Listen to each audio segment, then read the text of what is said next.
Hello students. Today we are together to discuss your grammatical section.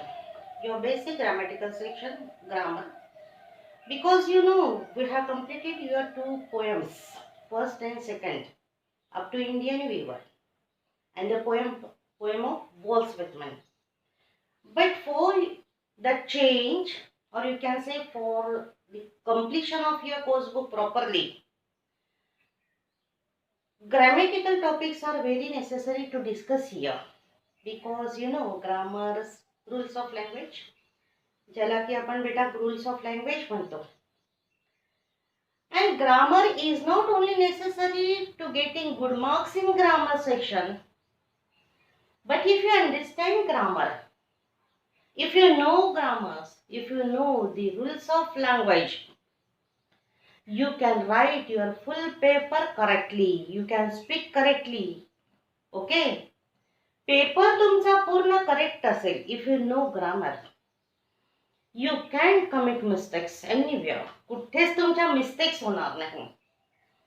फक्त ग्रामरच्या साठी grammar section महत्त्वाचा नाही. For the writing of your full paper of 80 marks, it is very very important section. आणि म्हणून तो लहानपणापासून शिकवण्यात येतो. So we will go towards our tenses. It is very basic and foundation. Because tenses are necessary. Tense is necessary for each and every type of grammar. You have to follow the rules of tense. बाकीचे section पाहताना सुद्धा तुम्हाला टेन्सच्या माध्यमातूनच you have to go through. म्हणून tense आपण पहिल्यांदा बघून घेऊ. वेळ लागला तर चालेल, एकाच याच्यामध्ये होणार नाही. But try to understand this.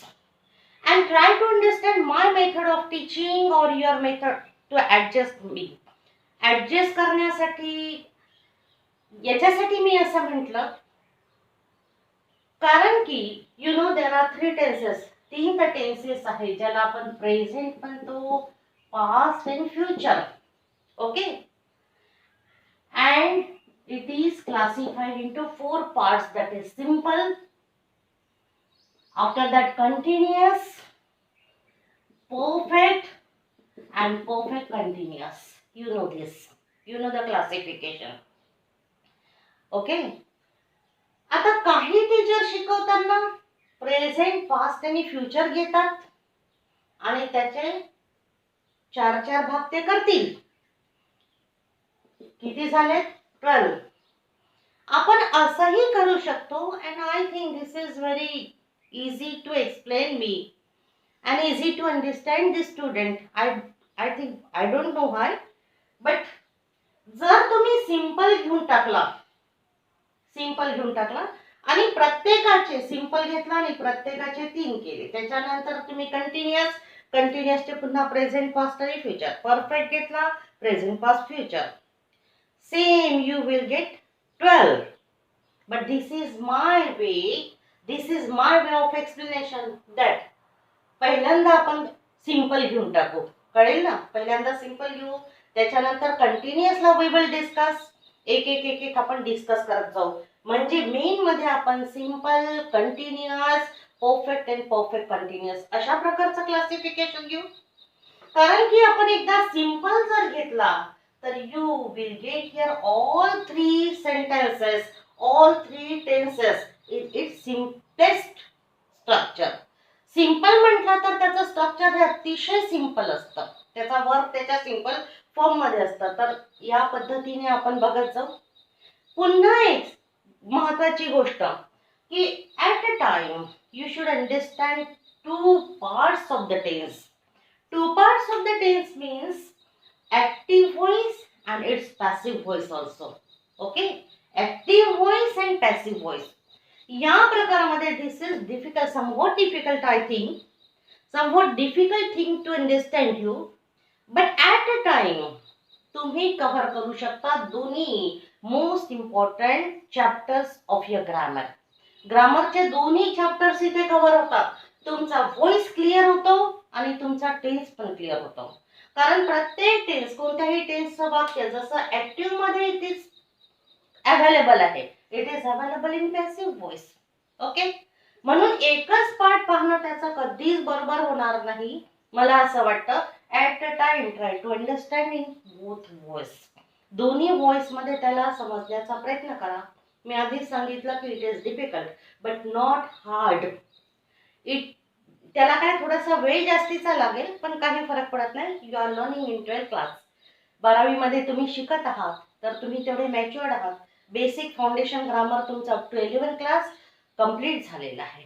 So no problem. No, बघा इकडे active voice, inactive voice. Voice सोबत सोबत शिकत जायची. ऍक्टिव्ह व्हॉइस म्हटलं की simple formula of active voice is S plus V plus O. S plus V plus O means subject, verb and object. Okay.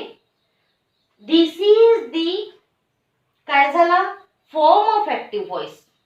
You will get each and every sentence in active voice in this form, in this structure, in this formula.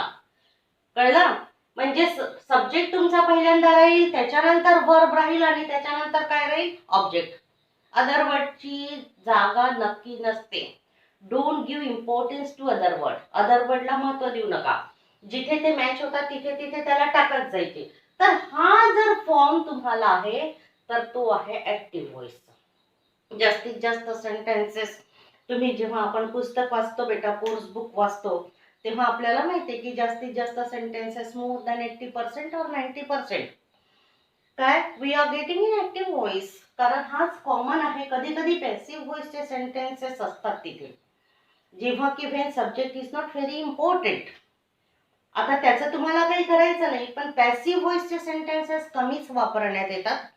Though it is very necessary to explain for your examination, कारण तो पण एक महत्वाचा form आहे. Change the voice साठी it is always ask. Change the व्हॉइसचं वाक्य नेहमीच असतं. ऍक्टिव्ह दिलेला असतो आणि पॅसिव्ह विचारतात, तर तुम्हाला ते दोन्ही घ्यायलाच पाहिजे. नाउ हियर इथे बघा, पॅसिव्ह व्हॉइस बिलकुल उलट करून टाकायचं ऍक्टिव्ह व्हॉइसच्या. व्हॉइस आपण शिकत नाही आहोत, आपण टेन्सवर we are giving focus on the tenses. Tense शिकत आहोत. We are learning and explaining tenses. Tense आपण काय करून राहिलो. पण दोन्ही याच्यामध्ये असल्यामुळे पहिल्यांदा या फॉर्मला आपण बघून घेऊ आणि मग तुम्हाला ते इतकं इझी होऊन जाईल. तर पॅसिव्ह व्हॉइसला बिलकुल कठीण करू नका. It is actually opposite to active voice. Active व्हॉइसच्या पूर्ण अपोजिट आहे तो. बघा ना, अपोजिट म्हणजे काय, तर इथला object you get here on first प्लेसवरच ऑब्जेक्ट तुम्हाला मिळाला इथे पहिल्यांदा ऑब्जेक्ट. त्याच्यानंतर helping verb is very necessary. Helping verb and past participle. आपण त्याच्या मेन फॉर्म्युलामध्येच helping verb and past participle. Past participle means what, V3. You know past participle V3. V3 ला आपण पास्ट पार्टिसिपल म्हणतो आणि V4 is ING form of the verb means present participle, ज्याला present participle म्हणता येईल V4. तर याला by the way आपण घेतलं कारण ग्रामर शिकताना आपण जो टॉपिक डिस्कस करत आहोत त्याला शिकू असं नाही राहत. ग्रामर मध्ये जे जे काही येत जातं छोटं छोटं गणितासारखं, गणिताचं सिम्प्लिफिकेशन तुम्ही शिकला असाल ना 9वीत, तर जे येतं ते बाय द वे तुम्हाला क्लिअर करत जायचं असतं. तसं same way to understand grammar. बिलकुल तोच वे ठेवा ग्रामर समजून घेण्यासाठी. तसंच ग्रामर असतं. तर आता इथे each and every sentences of passive voice you get past participle means V3. Okay, and before V3 definitely there is helping verb. Auxiliary verb तिथे असेलच. Without helping verb and without past participle you can't create a sentence of passive voice. Means true identity of passive voice is helping verb and past participle. True identity of passive voice is डोक्यात टाकायचं याला. True identity of passive voice is helping verb and past participle, not by. By वरून फक्त तुम्ही ओळखू नका. कधी कधी बाय त्याच्या अर्थाने असतो बेटा, आणि बाय मुलींना इतकी सवय झालेली असते की बाय दिसला की मग तो पॅसिव्ह व्हॉइस. कधी कधी तर बाय समोरचं सेंटेन्स जर त्याने दिलं नाही आणि एवढंच सेंटेन्स दिलं तरी पण ते पॅसिव्हचं असतं. विदाउट बाय पण ते पॅसिव्हचं राहू शकतं. त्याच्यामुळे याला महत्व नका देऊ. ते तर राहीलच, करताना तुम्ही करालच, परंतु हे बघा helping verb and past participle means object, helping verb, past participle, by and at last subject, जो ऍक्टिव्ह व्हॉइस मध्ये पहिल्यांदा होता, पॅसिव्ह व्हॉइस मध्ये तो शेवटी गेला. ऑब्जेक्ट जो ऍक्टिव्ह व्हॉइस मध्ये शेवटी होता, पॅसिव्ह व्हॉइस मध्ये तो पहिल्यांदा आला.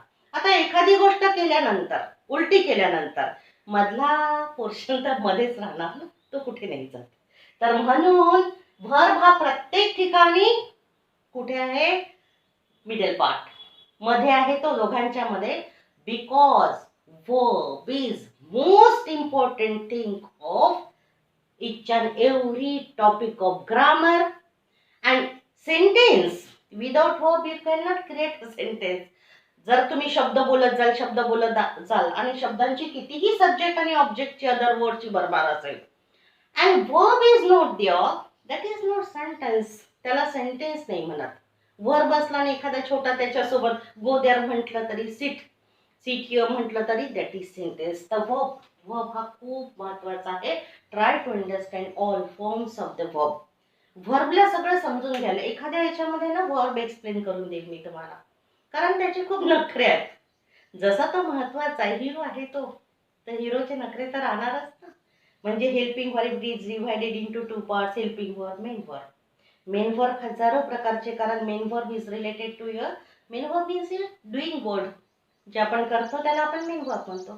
तर आपण सकाळीपासून रात्रीपर्यंत कंटिन्युअस करत आहोत, झोपल्यानंतरही आपण काहीतरी करतच आहोत, झोपत आहोत, डोळे बंद करत आहोत, श्वास घेत आहोत. तर सो दीज आर, म्हणजे हजारो मेन वर्ब असतील, जेवढ्या क्रिया, जेवढं काही करणं, तर ऑल इज मेन वर्ब. आणि helping verb, you know the list of helping verb is am are, as per tense, is am are present, was, were, past, will, shall, future, and modal auxiliary verb you can say, that is can, may, okay, might, must, should and will. Defective जो की helping आहे आणि इकडे पण येतो. तर याच्यावर आपल्याला आज फोकस द्यायचा नाही. आपण गृहीत पकडतो की तुम्हाला हे सगळं माहिती आहे, हे सगळं माहिती पण आहे तुम्हाला. आता इथे हेल्पिंग वर्ब म्हटलं की तो ॲज पर टेन्स येत जाईल, कळलं. आणि इथेही नंतर हेल्पिंग वर्ब येतो, त्याला बघत जायचं. टेन्स शिकणं म्हणजे फॉर्मेशन ऑफ वर्ब शिकत जायचे. वर्ब इज एव्हरी, म्हणजे खूपच बॉस आहे तिथला, टेन्स वर्ब शिवाय होणार नाही. वर्ब शिकणं म्हणजेच टेन्स शिकणं.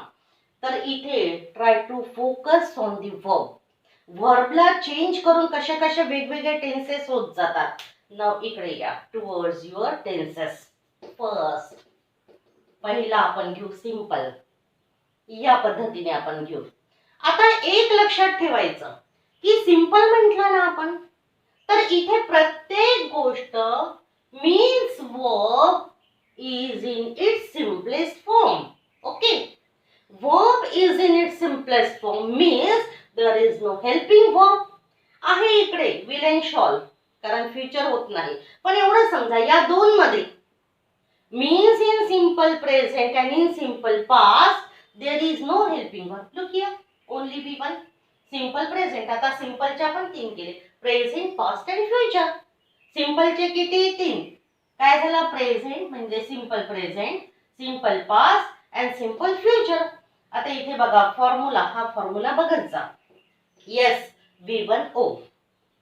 Don't give important to S. S आहे तिथे, सब्जेक्ट राहणारच आहे. आणि कितीही तुम्ही जरी इथे टेन्सेस बनवाल तरी या सब्जेक्टची जागा चेंज होणार नाही, तो त्याच्या ऑन इट्स फर्स्ट प्लेस राहील. Because we are talking about active voice बेटा. O, we are explaining active voice, we are learning active voice, and active means what? The subject is fully active in these sentences. Subject पूर्ण active असतो या sentence, that is why it gets its fourth place. Fourth place त्याची असते. आता चला इथे बघा, कोणता? सिंपलचा प्रेझेंट, सब्जेक्ट आहे, V1 आहे, ऑब्जेक्ट आहे. Now with the help of example, because I think example is very necessary to understand you that structure, grammatical structure. With the help of example, you can easily understand that. Easily understand. Now this is your example.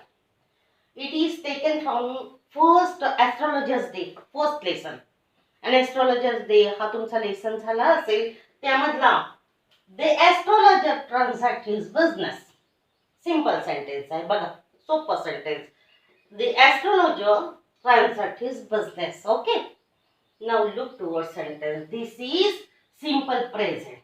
The astrologer, what is this? Subject. His business, object. And transact. Transact verb आहे, काहीतरी करतो आहे, बिझनेसच्या संबंधात open करतो आहे, हे करून राहिला तर ट्रान्झॅक्ट हिज बिझनेस. तर हा काय झाला? वर्ब झाला. हा वर्बचा V1 means transact, ट्रान्झॅक्टेड, ट्रान्झॅक्टेड. V1, V2, V3. जिथे ईडी लागतो तिथे बहुतेक ज्याचा V2 हा ईडी लागून होतो त्याचा V3 पण बहुतेक ईडीनी होतो. तुम्हाला माहिती आहे, आपण लिस्ट 8वी 10वी मध्ये पर्यंत पाठ करून टाकतो V1, V2 आणि V3.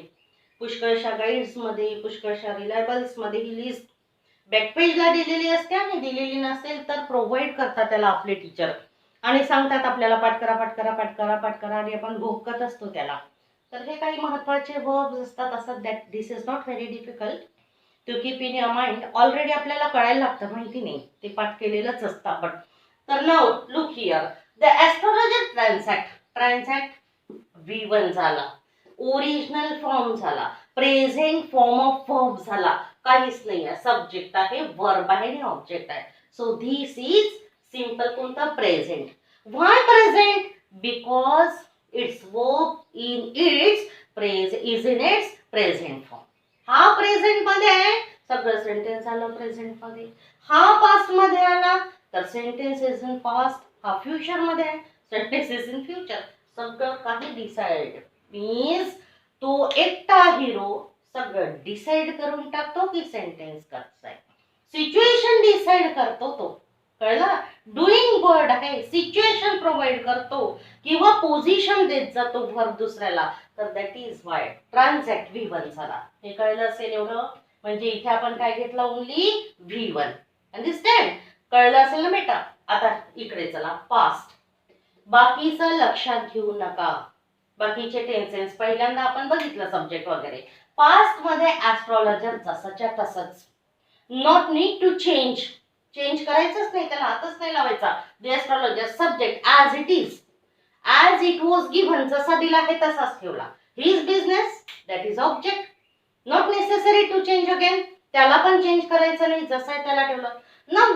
इथे transact, you have to use your transacted means your second form V2 past tense, past form of the verb.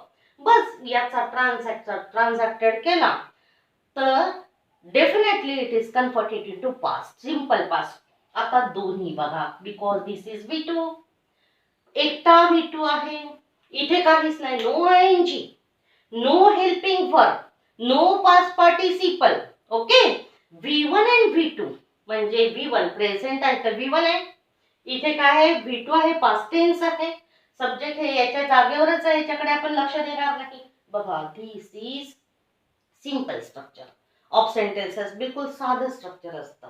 कशामध्ये? In simple. म्हणून सिंपल आपण घेऊन घेतला की तुम्हाला इथे तिन्ही वाक्य हे त्याच्या सिंपल फॉर्म मध्ये मिळतात, तर it is very easy to understand. हे समजून घेणं सोपं जातं आणि फोकस द्यायचा. अभ्यास तुम्ही पण करायचा, रेफर करा काही, किंवा याला 2-3दा बघा तर तुम्हाला with the help of examples घेऊन बघायचे. And with the help of examples तुम्ही त्याला पुन्हा पुन्हा पुन्हा पुन्हा गो थ्रू प्रॅक्टिस. ओके, तो हे practice is very necessary to learn और टू अंडरस्टँड ग्रामर. रूल्स आपण तर सांगून जातो, पण rules are not sufficient. Your practice is necessary. You have to do practice, textual practice. Sentences घेत जाणं, प्रॅक्टिस करत जाणं. सेंटेन्सेस घ्यायचे, प्रॅक्टिस करायची. आणि फक्त ग्रामरचे बुक घेऊन ठेवले आणि नोट्स घेऊन ठेवले, that is not sufficient.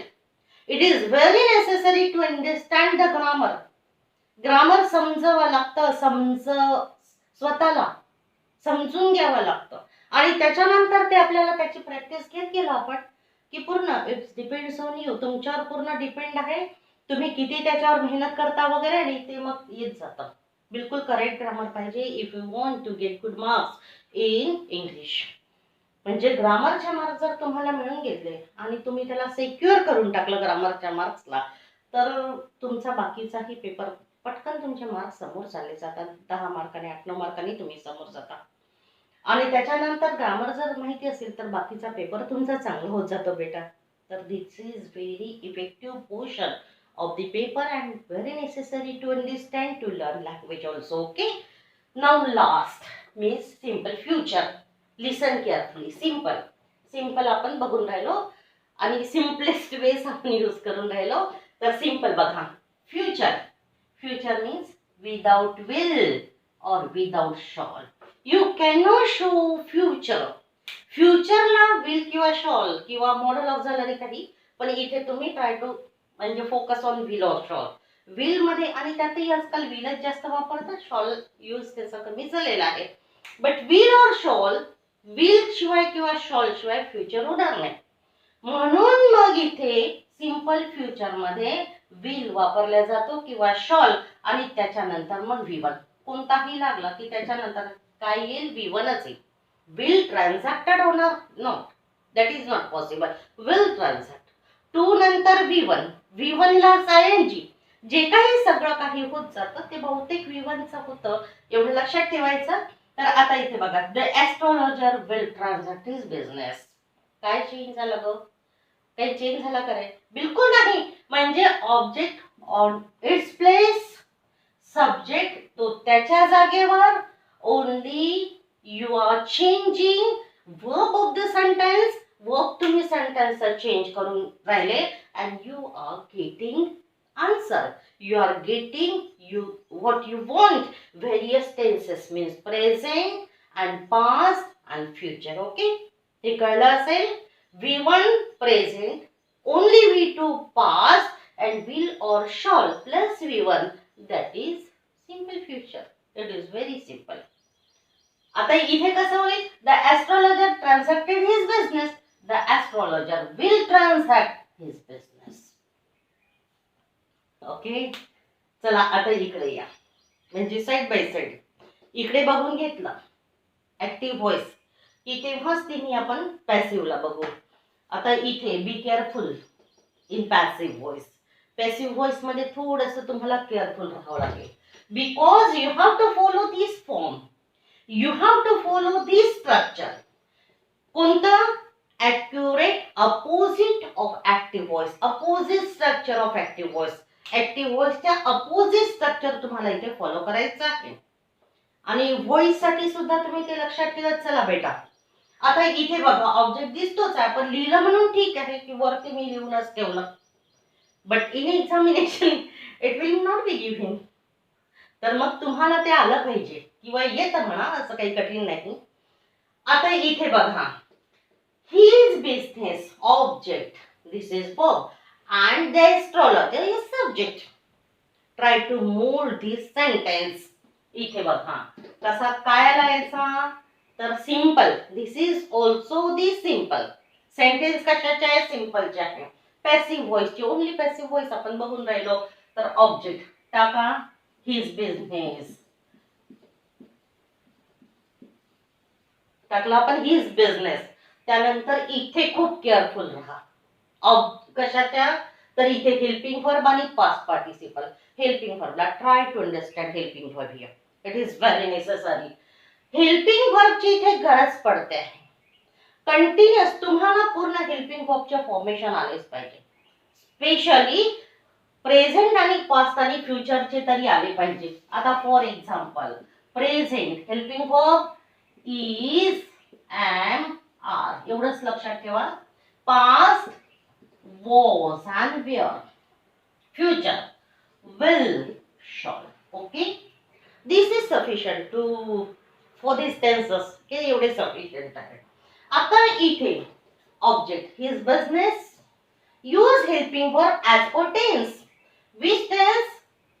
Simple present. Present. Okay, present आपल्याजवळ we have 3 helping verbs. आपल्याजवळ प्रेझेंटचे किती आहे? 3 आहे. is, am, are. Again this is a point of confusion. Confusionचा point आहे. You have to use one of कशाचे? या 3चे. Now try to understand his business. This is singular. His business, not businesses. It is singular word. So use is. Okay. समजा इथे I असतं तरच M येतो, आयच्या नंतरच. याला विचारत नका घेऊ, तुम्ही वापरता आय एम.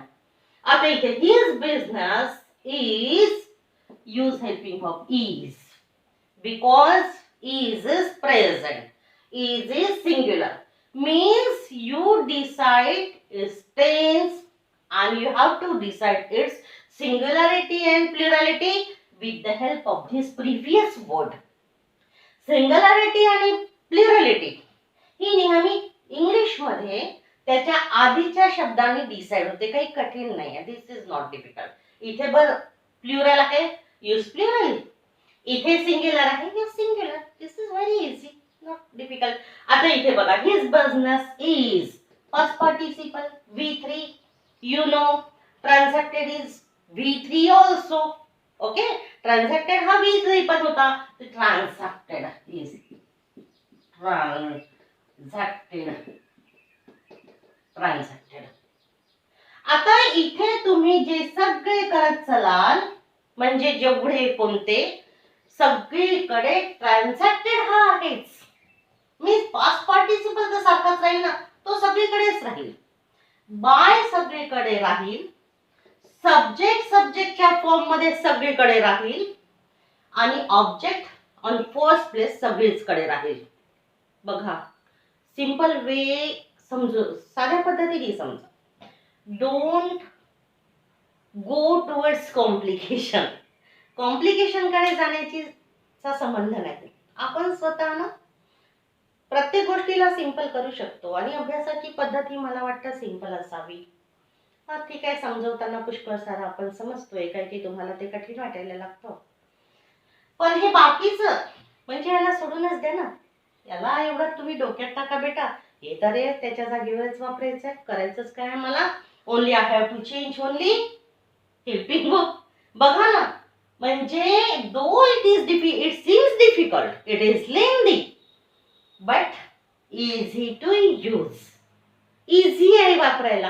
काय चेंज करायचं आहे, फक्त ओनली हेल्पिंग वर्ब.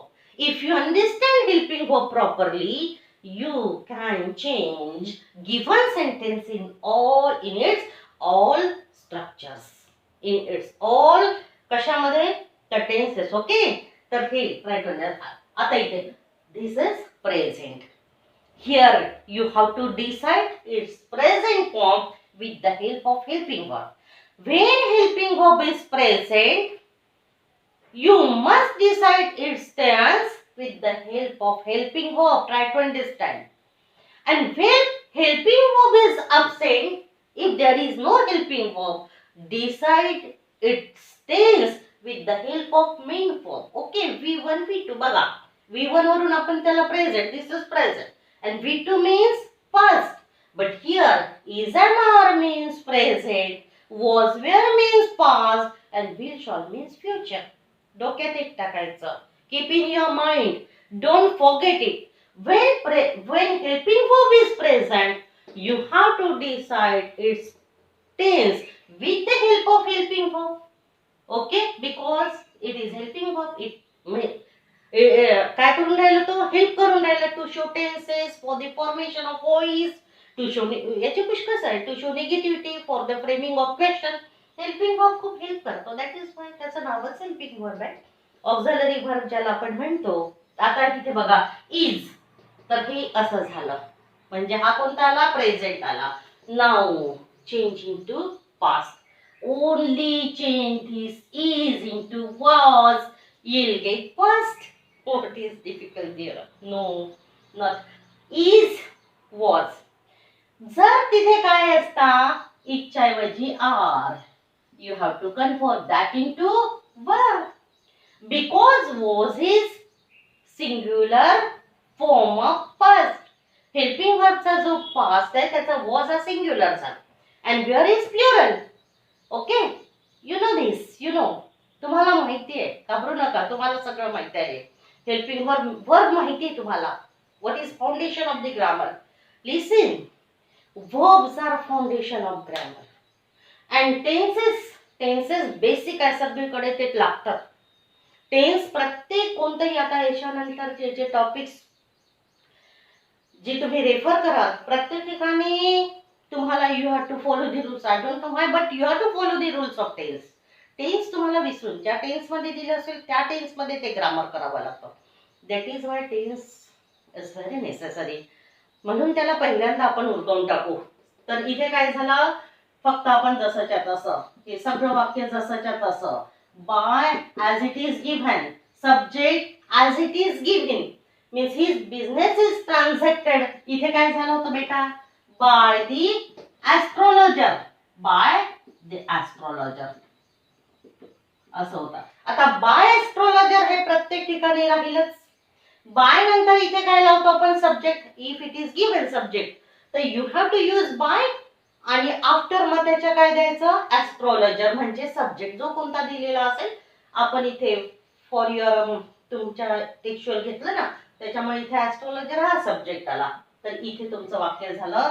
इथे कसं होईल, हिज बिझनेस वॉज काय होईल, transacted by the astrologer. Okay, do you understand? समजलं का, समजत आहे का, होत आहे ना, काहीतरी समजत असेल ना. तर हे असं म्हणजे हा फॉर्म आपण फॉलो केला. नाव astrologer will transact his business, will means future. करा द ॲस्ट्रॉलॉजर काय होईल, याला घ्या पहिल्यांदा द ॲस्ट्रॉलॉजर फ्युचर साठी. फ्युचर मध्ये विल जर असेल, विल असतो फ्युचर मध्ये तर प्रत्येक ठिकाणी ना विल बी येतो.